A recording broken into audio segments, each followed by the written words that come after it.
How is social media affecting the way people listen to and make music? In this episode of Unravelled, producer Andrew Oliphant will help us understand this and the ways digital distribution platforms are shaping the future of the music industry. My name is Efwa Mfojo, and this is Unravelled.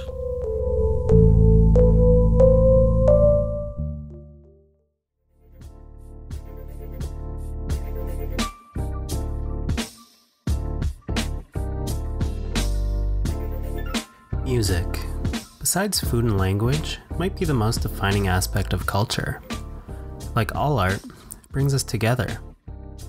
There's something about music and musicians that seems so relatable, like anyone can do it. So in a world of TikTok and instant gratification, what happens when you decide to make the leap and try to create it? Can anyone do it? My name is Andrew Oliphant. And like many others, music has informed so many of my memories. For me, when I'm listening to a certain song, I can close my eyes and be immediately transported to a specific place or time. I remember when I used to listen to CDs that my brother gave me for Christmas on my Walkman that was held together by tape and rubber bands. I would lie down in my bedroom with the lights off, staring at the glow-in-the-dark stars pasted on my ceiling, and I would be taken on a journey that was just for me. But today, like a lot of people, I rarely feel like I have the patience to sit through an entire album. Streaming platforms have given me access to a seemingly infinite amount of music, so why would I want to listen to an album when I can just play all of my favorite songs in a row? So in this episode, I'll be looking at how social media has influenced song releases and listening habits, the rise of the music distributor, and collaborating in the age of Zoom calls and social distancing. I want to see what's changed in the way artists approach making music and how it'll be made in the future. So let's get to it.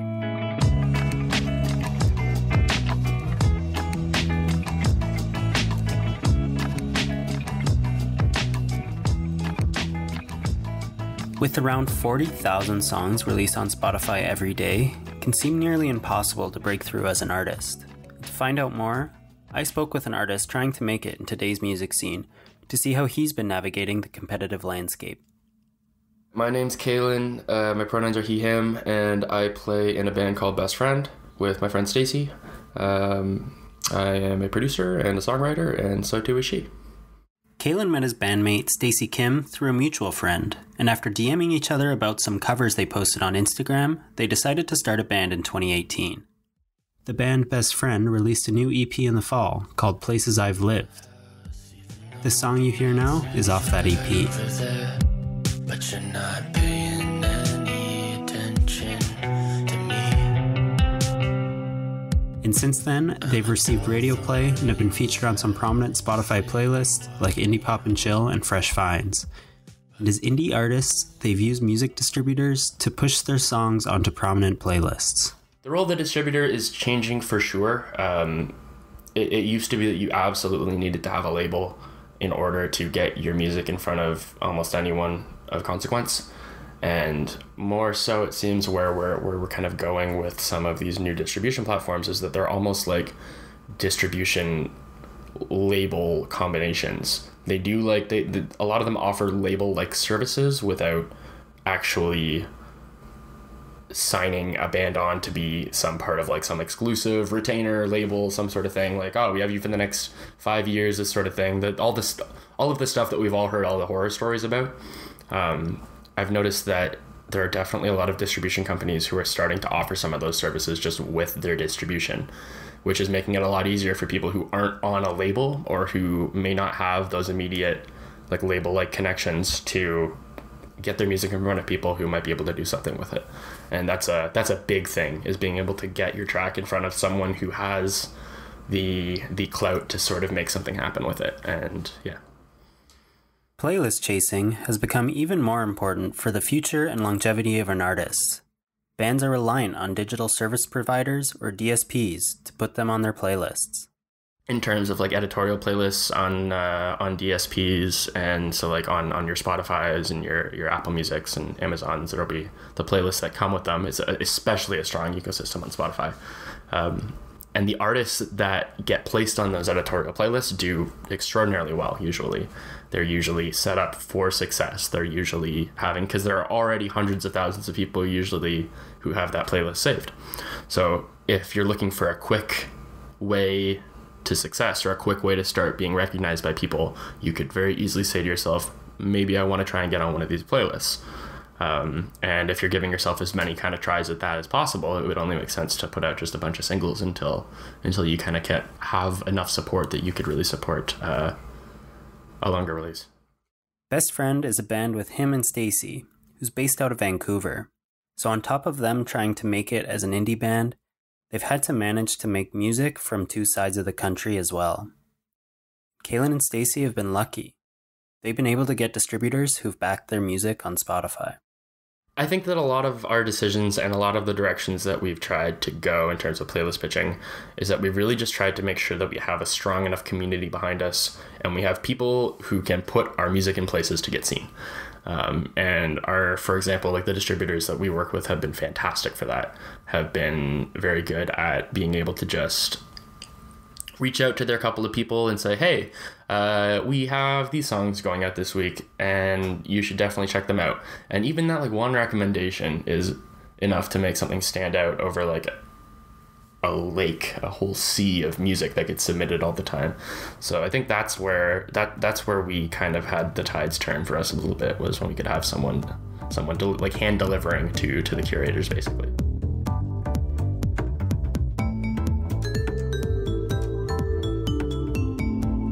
To look at another side of the industry, I wanted to speak to someone who works for a large music label to see if there are any differences in how they approach the release and distribution of new music. Kyla Ma is a visual content producer with Universal Music Canada. She works on the creative team at the record label. She's worked for the company for 3.5 years and has helped produce video content for rising stars in the Canadian music scene. Kyla's noticed that the industry's been shifting to the single as well. And even though the artists she works with are signed to a major music label, they still have to go through the same pitching process to Spotify and other DSPs that Kaylin is so used to. It's pitching anything. Basically, it's pitching your song, pitching your artist every single time. It's not like we're ever entitled a playlist. Like, even though we are like a massive record label and we have these artists that are established, just because your artist releases a song, Spotify isn't going to see that and be like, yeah, we'll throw it on our playlist, unless you're Justin Bieber. So if you're trying to develop someone, it's still very much like, here's our whole marketing plan. Like, here's all the stuff we're going to do with this artist. This is the plan for them. This is their main track that we're focusing on. If you're going to put one on a playlist, please promote this one. And this is why, and blah, blah, blah, blah, blah. And it's like selling yourself every time. It doesn't just come to us, which is something that I was pretty shocked by, because I just thought, like, I don't know, you send cool music to Spotify and they would want to put it on a playlist, but it's still very, I think for Spotify, like business front. Just based on my own experience and the artists that I've been working with lately, like, it is very much single over album now. And unfortunately, sometimes that kind of means like quantity over quality. And it's how do you make the biggest pop song now? Like, how do you get on the top 40s? And all the music is kind of headed in the same direction, I find lately. And it's all about those viral hits. So people are finding those like 8-second sound bites in a song and using that to carry out an entire release. Like, I think a great example of someone that's used this up, like this pandemic and like the digital world to a crazy extent, is Lil Nas X. Hello everyone, it is I, Lil Nas X. It'll bring you some good news. Follow me. Since the release of his 2018 hit Old Town Road, which holds the record for the most weeks at number 1 on the Billboard Hot 100 charts, Lil Nas X has quickly become one of the biggest names in popular music. Like, he's killing it. Like, first off, like, he started as like arguably like a meme singer, you know, like Old Town Road it's a gag. Like, it's not a legit, like, it is a legit song, but you know what I mean? It's almost like a parody. Like, I don't know. And then now that's his whole vibe. Like, all his music now, it slaps. He really uses the internet to its full extent, and like the marketing, it's unreal, like how much he speaks the language of Gen Z and the importance of that. Like if you blow up on TikTok, it's like instant streams. And that's so crazy to me. For the release of his debut album, Montero, Lil Nas X used social media to promote the birth of his new album. And he posted a number of videos and short clips that promoted this birth. 1, 2, 3, push! My beautiful. It's beautiful. It's beautiful. Congratulations. Thank you. Thank you. It's already Grammy nominated. He's shown how important the virality of music has become. And with the rise of TikTok and social media platforms, it's changed the world of the music industry. Even in the 3.5 years that Kyla's been at Universal, there's been a shift in how music is promoted and released. I think it's been changing. Like it's definitely changed since I first started, but like, and that's crazy to even say because I've only been there for 3.5 years, but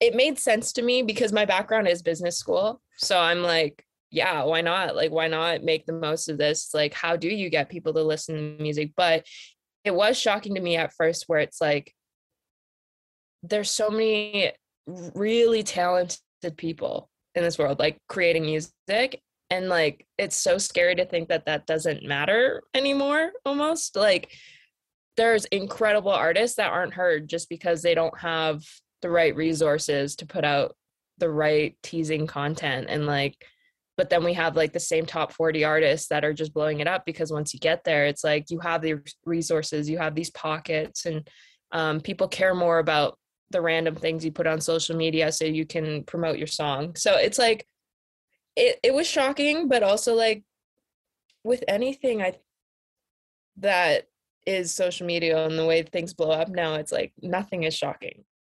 The emergence of these viral hits have become important for indie artists as well. Kaylin says that the industry is set up right now to service little moments from artists. Whether that's a single or a live performance on TikTok, the industry can support these little snapshots in the hope that a song gains virality online. Basically, it's the notion of if something's going to blow up, it'll probably blow up with one song. It'll probably be one hook that people are obsessed with. It'll probably be one riff that someone heard in a TikTok, and then the TikTok went viral, and all of a sudden this person's on the cover of Indie All-Stars kind of thing. So I think a lot of the drive towards putting out singles, I think, is kind of in the name of giving artists every possible chance they have to catch a wave. It's almost like a lottery, and if you put out singles, you're basically giving yourself more darts to throw at that lottery board.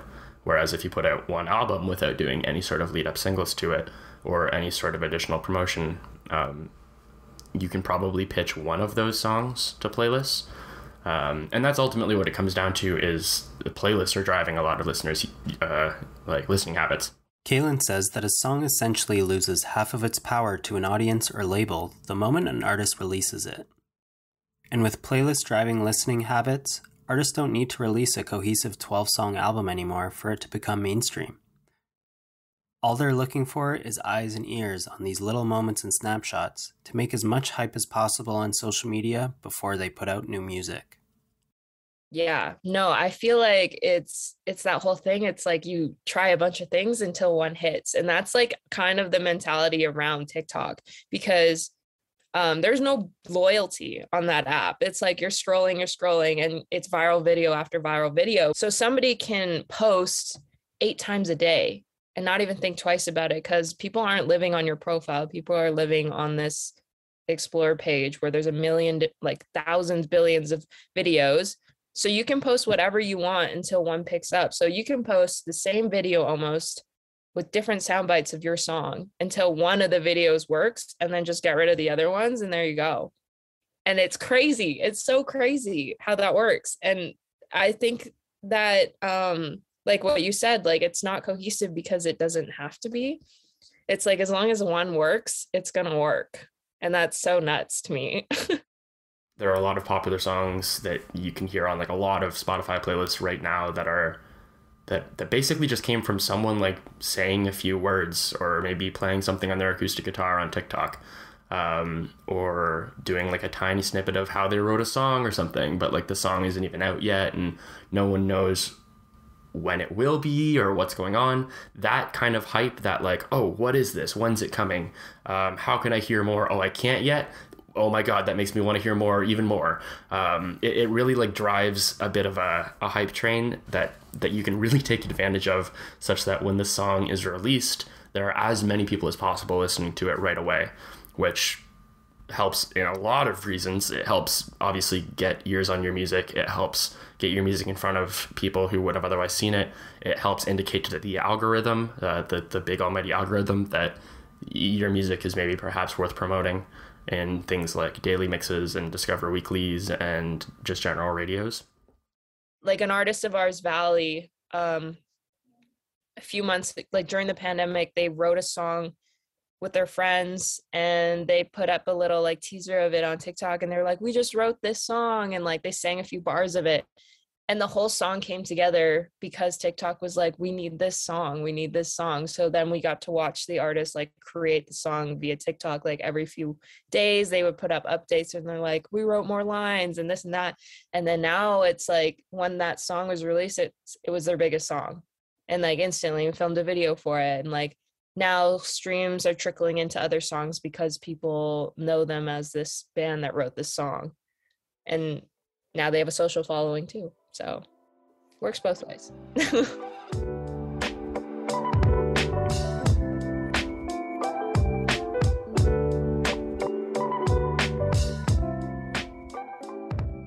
For me personally, I know that if I don't know what to listen to, I know that I can click on one of like 5 or 6 playlists that I generally really like, and I can click shuffle, and I will almost always be handed something I've never heard before, by an artist I maybe don't recognize, and I will probably like it because it's in the spot, it's in the bucket of things that are like the other things that I like.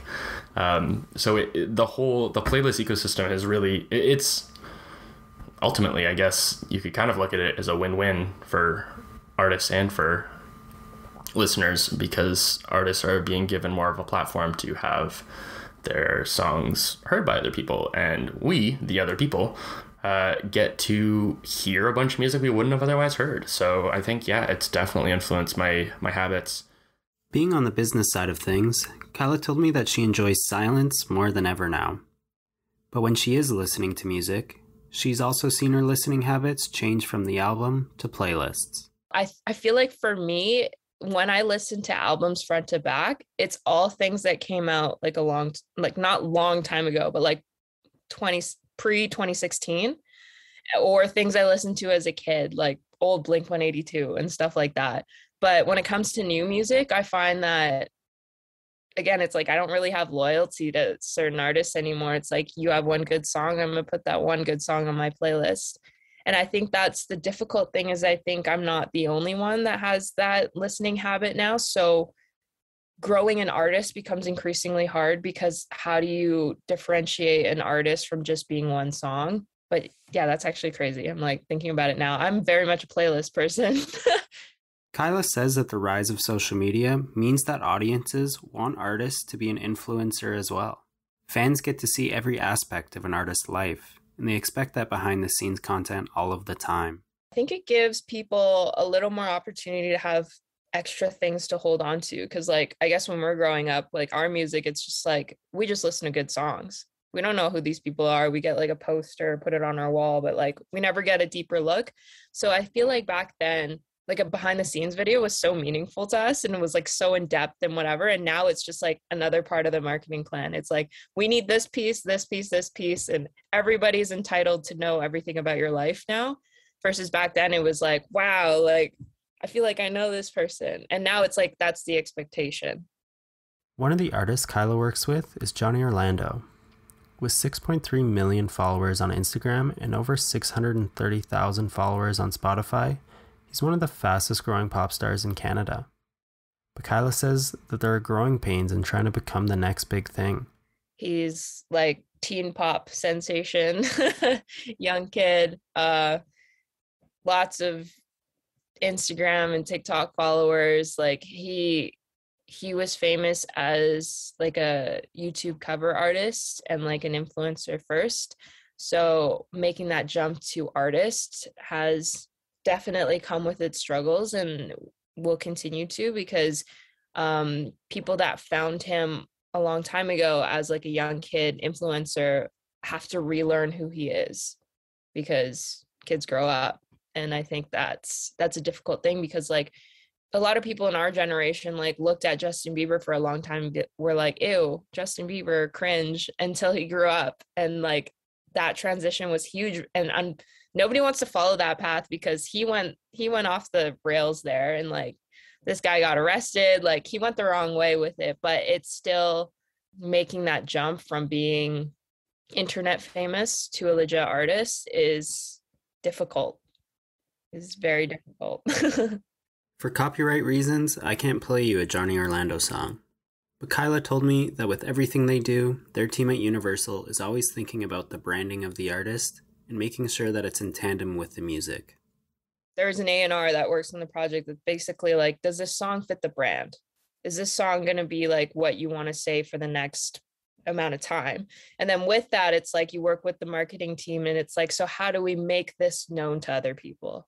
Like, how do we tell them this story that's like, this is your sound now, but what else does that mean? Like, what opportunities does this sound bring you? Like, is it brand partnerships? Like, are you getting new audience because now you're singing about like older stuff? Like, instead of kid pop music, like maybe you're singing about like drugs or whatever. And it's like, how do you make that marketable?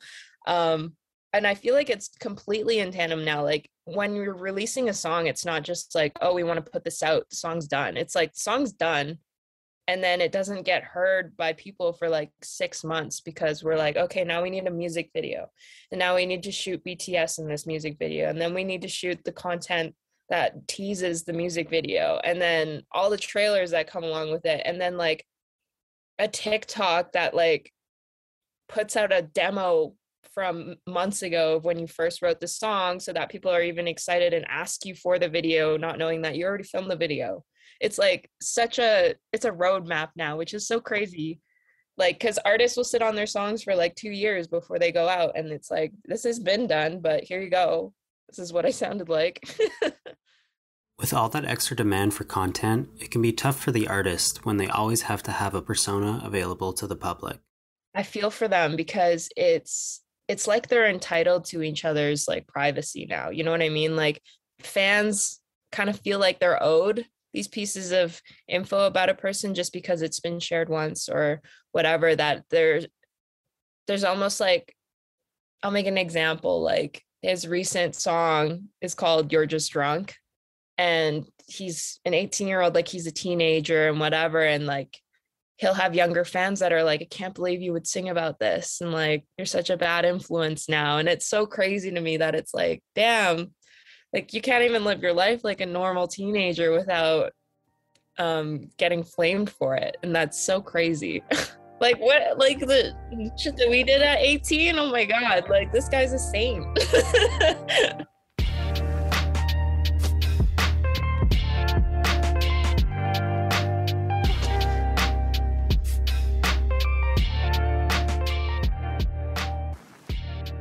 For Kyla, branding is essential for any artist to make it in today's environment and gain a following. As new artists, you can't just be an artist. You almost have to be an influencer too. And like everything is about brand power. And like you can't just make good songs anymore, because everybody makes good songs. It's kind of like getting a job out of school. It's like everybody goes to school now. Like everybody goes to university. Like that doesn't set you apart. Like you also need like the emotional intelligence and this and that and brand that comes with you. So like with actors and artists now, it's like, what else do you bring to the table other than your music? Like if you're an influencer on the side, it's like, damn, like this person's gonna get us streams, and like in the eyes of a label, like that's money. So this branding is no different for indie artists. For Kaylin and Best Friend, they want to make sure that the connection to their fans is in everything they do, so they feel like they're part of the process. Stacey and I, both being very loud people, loud, high personality kind of people, we've sort of from the beginning really leaned into the notion that it's a band, but it's the two of us. It's us together. And it's just as much the two of us as it is one thing. And we've intentionally tried to focus on, well, not focus on, but really make sure that we've given ourselves enough space to be ourselves as individuals as well publicly, as well as fronting as just a band. And I think taking that sort of approach has really led to more of a personalized form of sort of communication with the people who listen to us and the people who follow us on social media and stuff, which sort of lets people feel a little bit more involved. It's less of you're speaking to an entity and more of you're dealing with two individual people, and I think there can be power in that. Because Kaylin lives in Toronto and Stacey lives in Vancouver, they've had to adapt to creating music remotely. But with the internet, they've been able to make it work. We basically speed ran getting to know each other and got down right to like there's a certain level of vulnerability that you need in songwriting, which is just obvious. You're writing about yourself and your life, right? So when we started, it did not take us long at all to get to a point where we were comfortable kind of like just talking about absolutely whatever, writing about absolutely whatever, and really getting to like the meat of what we wanted to say really quickly. And I think that wouldn't have been nearly as easy to do if we weren't speaking almost exclusively over the internet, because it's a lot easier to say something weird and sad and emotional if you just have to press enter versus like saying it to someone across the room to you. So their process is very iterative. It's a lot of sending things to one person, tweaking it, then waiting for the other person's feedback. So let's say if like the average is Stacey bringing a couple of choruses or like a chorus and a couple of verses of a song that she might have written on acoustic guitar, I can take that and I'll flesh it out a little bit into what I think might be an appropriate song structure and what might kind of work best in terms of flow, and some sounds I'm thinking that might work with her acoustic, given that I'm adding production. And she'll kind of vibe with it or not vibe with it, and we'll kind of pick a direction based on that. And once we feel comfortable moving forward with something, we'll drive forward, and it'll be iteration after iteration, like 30 to 50 tries probably of just us trying little things and sending them back and forth to each other and slowly building something that we're proud of, very slowly. And to get a sense of how this process works, Kaylin was kind enough to share an early demo of one of their songs off their new EP. The song is called For Grace After a Party, and it started with Stacey sending Kaylin a rough verse of the song. Here's a clip of the demo. But you won't hold on to my arm for more than a second. Wait. I read so you can read it all under the vague excuse of a diary. As you brush your hair to the side and ask me how I'm doing. Share a smoke or two or three. Keep a lighter in my pocket just for you. Reading books that I don't even like, just to quote them out of the blue. So that's what they had to work with, and they turned that into this. I write so you can read it all under the vague excuse of a diary. As you brush your hair to the side and ask me how I'm doing. Share a smoke or two or three. Keep a lighter in my pocket just for you. Reading books that I don't even like, just to quote them out of the blue.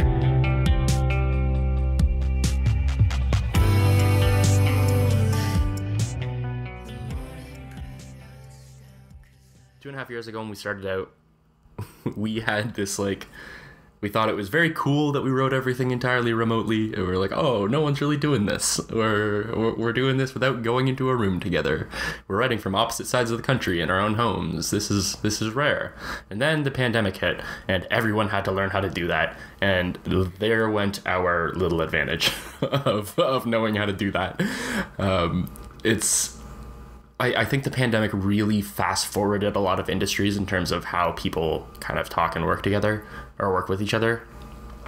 And yeah, the music industry is no different. It's really kind of shown people that you can do sessions, you can do songwriting sessions, you can do production sessions, you can do whatever you want really over a Zoom call. The pandemic created a new environment where studio sessions don't have to be done with everyone in the same room. And for Kyle and Universal, they've noticed this too. I feel like it's cool because you get to collaborate in new ways. It's definitely difficult because there is an energy about being in a studio together.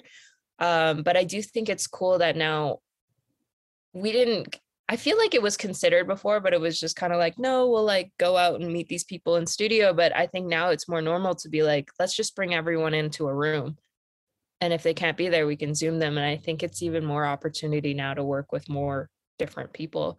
But the pandemic has also pushed the demand for even more content to be created. During the pandemic, when everything was locked down, it was like, how do we stay interesting without being on tour, without having all these photo shoots and music videos to put out, because we're stuck inside, we can't do these things. And we were actually more busy because we had to be more creative with what we could do.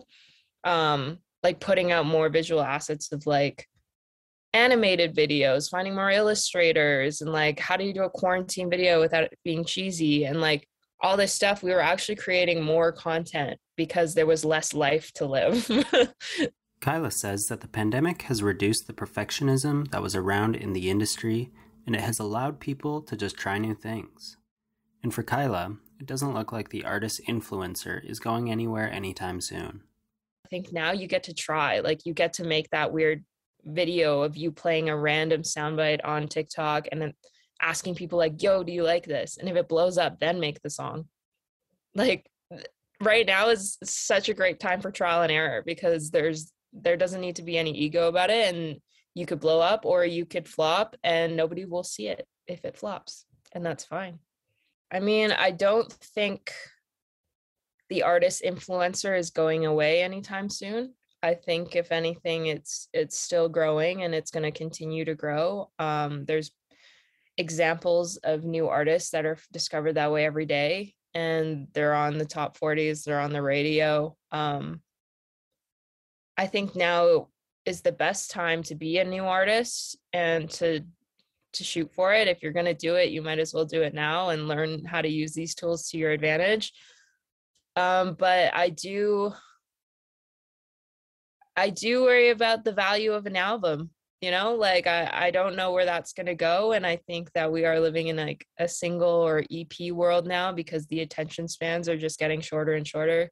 I think that we are going to continue to see quick rising stars, and hopefully they don't fall off, and hopefully they know how to continue to ride the wave. But it's going to be interesting. I think we're going to see a lot of new stars that come out of nowhere. But if you're on TikTok, you know that they're coming.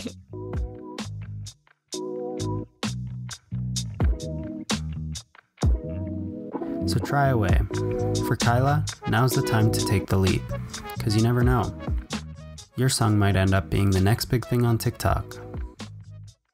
It makes it a lot easier to do the thing that everyone likes to do, which is be the first one of a group of your friends who knows of a band. But everyone loves to be that person, like the one who lets people in on a little bit of a secret. And ultimately, that's almost what the whole industry is doing right now, trying to just be the first person letting you know about a little secret. And that sort of just cascades down. The curators do it, and then it gets on the playlist, and then it's on the playlist, and you hear it, and then you do it to your friends, and then your friends tell them, and you're like, haha, I showed you that band, and it's a whole thing. Cool. Yeah. So that's it. With everything in our world today, the push to digital has intensified the high-risk, high-reward nature of the music industry. It looks like for the time being, playlists and TikTok aren't going anywhere. So maybe that's bad news if you're an album lover, or if you like to listen to your Walkman staring at glow-in-the-dark stars on the ceiling. All I know is that for me, I just hope that interesting, creative people continue to make great music. My name is Andrew, and thanks for listening. Take care. Up the fence around the house, even though the exit's right over there, but you're not paying any attention to me. I'm a dull thorn in your side. Just say you'll walk me home tonight, but you won't stay any longer than an hour. You're talking to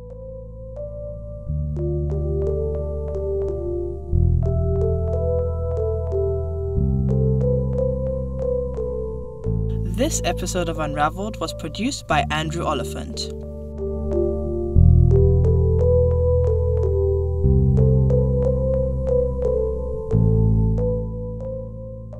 Our associate producer is Taha Hashmani, and our executive producer is Elena DeLuigi. Special thanks to John Powers for composing our theme music, and Ben Shelley for creating our podcast artwork. Our professor is Amanda Cupido, and special thanks to Lindsay Hanna and Angela Glover.